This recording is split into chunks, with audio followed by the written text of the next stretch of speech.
দেখতে চায় সেই রকম চক্ষু তোমাকে প্রদান করতে হবে। আল্লাহ হাবিব বলেন কুলুল মুমিনিনা রাসূলুল্লাহ মুমিনের করো আল্লাহ তাআলা আরশ সুবহানাল্লাহ। আল্লাহ তাআলা বলেন বান্দা ওই রকম চক্ষু তোমাকে প্রদান করতে হবে যেই চক্ষু দিয়ে আমি আল্লাহ তাআলাকে দেখা যায়। আল্লাহ হাবিব বলেন এই চক্ষুটা কলবের চক্ষু।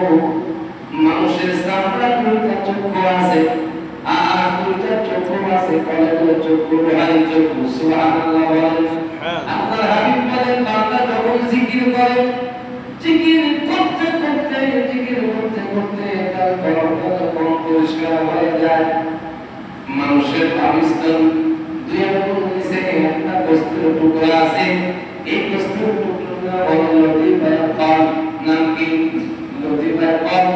মতান্তরে আমরা যাকে বলে হাত। আল্লাহর হাবিব বলেন এই জায়গা জিকির করতে করতে আল্লাহ পাকের নাম নিতে নিতে এখানে যারা চক্ষু হয়ে গেছে, বান্দার সব চক্ষু লাগে না, এই চক্ষু দিয়া কাটলে বান্দা আসমানের জমিন পর্যন্ত দেখতে পারবেন। সুবহানাল্লাহ।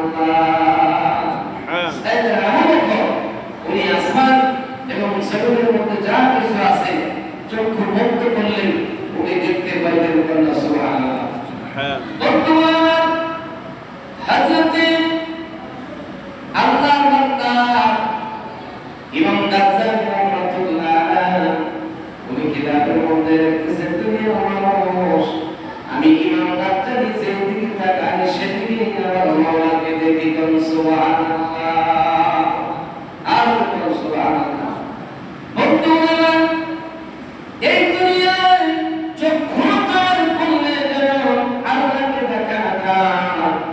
আল্লাহর হাবিব বলেন ততভাবে আমল বাজা মৃত্যু নামে একটা বস্তু আছে, এই মৃত্যুর মাধ্যম হলো অর্থ হলো আল্লাহ তাআলার দিদারের একটা মাধ্যম। সুবহানাল্লাহ। আল্লাহর হাবিব বলেন এই মুহূর্তে এমন একটা বিষয়, আল্লাহর হাবিব বলেন চক্ষুটা ফেলেছো তাকাইতে পারবে কি পারবে না? চক্ষু দিয়ে তাকিয়েছো বন্ধ করতে পারবে কি পারবে না? মৃত্যু তোমাকে স্মরণ রাখতে হবে। তার কারণ হলো মৃত্যু যখন আসবে, মৃত্যু যখন তোমার মধ্যে দিয়ে চলে যাবে, আসবে তখন আসবে একটি সেকেন্ড সময় তোমাকে দেওয়া হবে না। কথা বলে ঠিক না? বলছি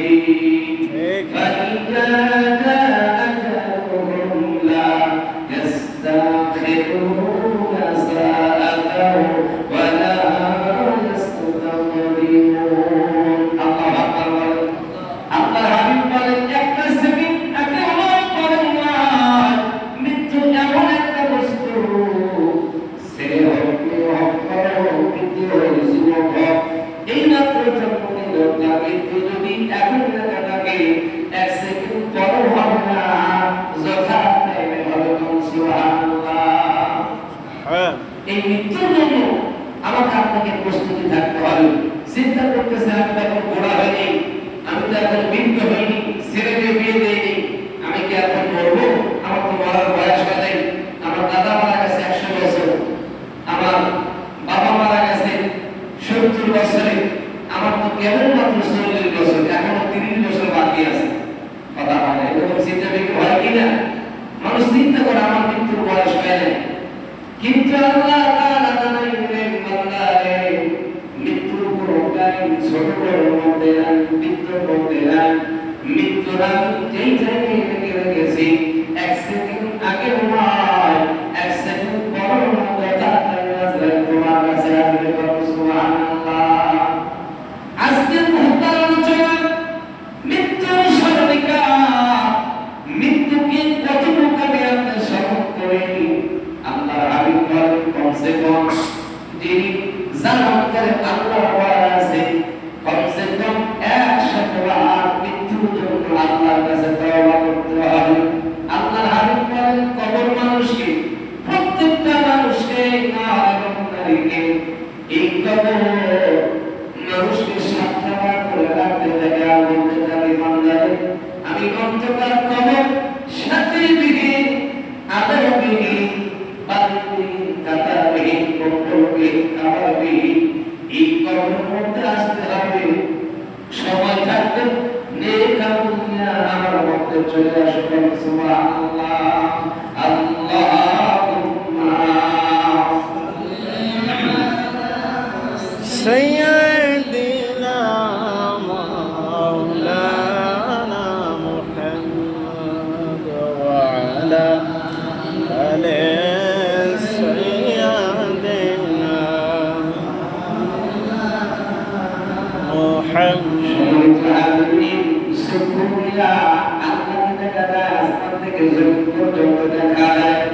যদি জমিন থেকে আসমান পর্যন্ত দেখতে চান সিদরাতুল মুনতাহা থেকে তাহার সিরাত পর্যন্ত যদি দেখতে চান যেমন আবু বকর দেখেছে এইরকম সত্য আমাকে আপনাকে দোয়া করতে হবে আল্লাহ হাবিব বলেন কুল্লুল মুমিনিনা ইয়াগুদ্দু মিন আবসারিহিম ওয়া ইয়াহফাযু ফুরুজাহুম আল্লাহু আকবার আল্লাহ হাবিব বলেন হে নবী আল্লাহ বলেন হে নবী আপনি মুমিনদেরকে বলেন তারা সে দৃষ্টিকে নিচু রাখে এবং তাদের লজ্জাস্থানকে তারা যেন আমি আল্লাহ পাকের জন্য আমি আল্লাহর বান্দাদের লজ্জাস্থানকে হেফাজত করে সুবহানাল্লাহ বর্তমান সমাজে সূরাতুল নূর 30 নম্বর আয়াত বর্তমানে আল্লাহ হাবিব বলেন আল্লাহ তাআলা জানায় দিলেন এই চক্ষু দিয়া জান্নাত দুনিয়া থেকে আসে আজ পর্যন্ত দেখা যাবে কিন্তু এই চোখের একটা বিষয় আছে এই চোখে কোনো জিনা করা যাবে না আল্লাহ হাবিব বলেন জিনা আইনুন নাজর এই চোখের জিনা আছে চোখের জিনা হলো কর্ণের দিকে একবারে তাকিয়ে থাকা অন্য নারীকে দেখেছেন একবার চক্ষুটা লো করে দিতে হবে হাই করা যাবে না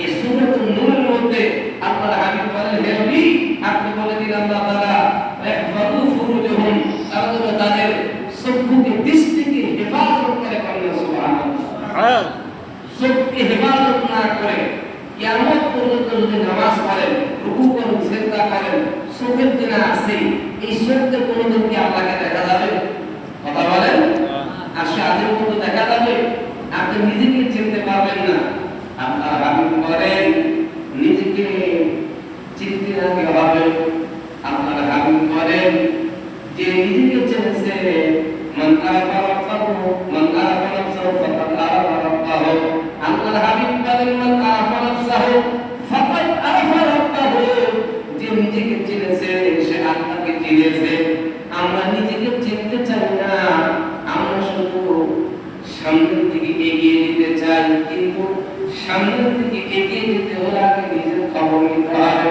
আল্লাহর হাবিব বলেন মান আরাফা নাফসাহু আগে নিজেকে চিনতে হবে ফাকাদ আরাফা রাব্বাহু তারপরে আল্লাহকে চিনতে হবে নিজেকে না চিনে তো সেটাও কোনোদিন আল্লাহকে চেনা যাবে না কথা বলে ঠিক না ঠিক এই জন্য আল্লাহর হাবিব বললেন এই চোখের কি দাম নামাজ পড়তেছো রোজা রাখতেছো দান করতেছো হজ করেছো যাকাত দিচ্ছ মসজিদ করেছো মাদ্রাসা করেছো কিন্তু জিনা যদি একটা থেকে যায় আমি একটু মনে করি যে আমরা অন্য নারীর সাথে যদি অবৈধ কাজ করা হয় এটাই বোধহয় জিনা না চোখের জিনা আছে হাতের জিনা আছে পায়ের জিনা আছে কি না জিনা করেন নাই করার জন্য যাচ্ছে যতটুকু হতেছে জিনার গুনাহ হবে যদি তওবা করে আল্লাহ মাফ করতে পারে সুবহানাল্লাহ বলেন সেই জন্য প্রত্যেকটা বিষয় মাথায় আপনাদের খেয়াল রাখতে হবে আল্লাহ হাবিব বলেন ওয়া উম্মতারা আল্লাহ তাআলা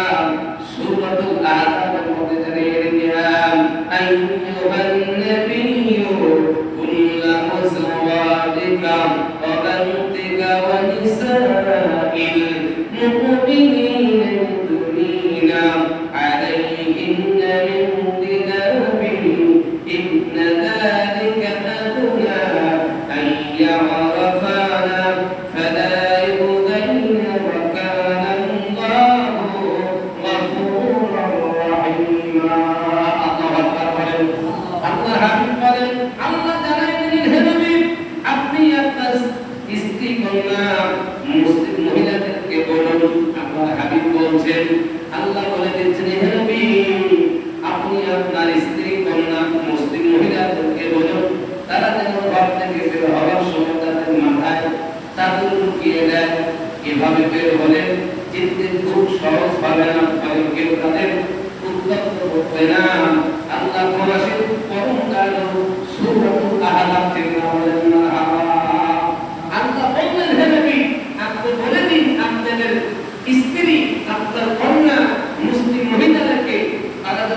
চাদর পেছিয়ে মহল্লা পেছিয়ে মুখমণ্ডল ঢেকে যেন তারা বের হয়। বর্তমান সমাজে কি মহিলারা মাথায় কাপড় রাখতে চায়? কথা পায় না। মা বোনেরা রোজা রাখায় সরেস, রোজা রাখায় নফল রোজা রাখায় খুব সরেস, নফল নামাজ পড়ায় খুব সরেস, কিন্তু যখনই শাক করতে কবর বাড়িতে বসে কথা পায় না। আছে কিনা? রাস্তাতে যখন দেয় বোরকা আছে গায়ে কিন্তু মাথায় চুল বের হয়। কথা বল ঠিক না ঠিক? এই বোরখা এই পর্দা কোনো কাজে আসবে না। আল্লাহ হাবিব বলেন সুন্নাতুল হাদা, হে নবী আল্লাহ বলেন রাসূল আল্লাহ বলেনি তার জন্য মাথায় চাদর পেছিয়ে এমন ভাবে ঢেকে দেয় তাকে যেন কেউ চিনতে না পারে। সুবহানাল্লাহ বলেন না? সেই জন্য বর্তমান সমাজে ফতোয়া তো শেষ নাই। বোরখা গায়ে দিয়ে মুখটা বের করে চলে যায়। আছে কিনা? বোরখা বের করে মুখ বাই করে, বোরখা বের করার পরে হাত পা থাকে না। বোরখা পরার দাম কি রইল? কোনো দাম নেই, এক চুল দাম হবে না। কাজেই ফরজ যেটা আপনাকে পুরোটাই আপনাকে থাকতে হবে। আপনার স্বামী ছাড়া, নিজের ভাই ছাড়া, নিজের মা বাবা ছাড়া, গায়রে মাহরাম যারা আছে তারা দেখতে গুনাহ হবে না। এরা ছাড়া যার সঙ্গে যাবেন, যদি স্বামীর বন্ধুর সঙ্গে যান সব হবে না, গুনাহ হবে না। যারা বলেন নতুন বিয়ে করার পরে ওই দেখা যায় যে একই টেবিলে নতুন বন্ধু নিয়ে স্বামী বসে, 10টা বন্ধু আছে মধ্যে বন্ধু বসায় না, কথা বলে আছে কিনা? এইটা আমাদের সমাজের কালচার। আমরা শুরুতে করতেছি ভুল। এই যে 10টা যুবক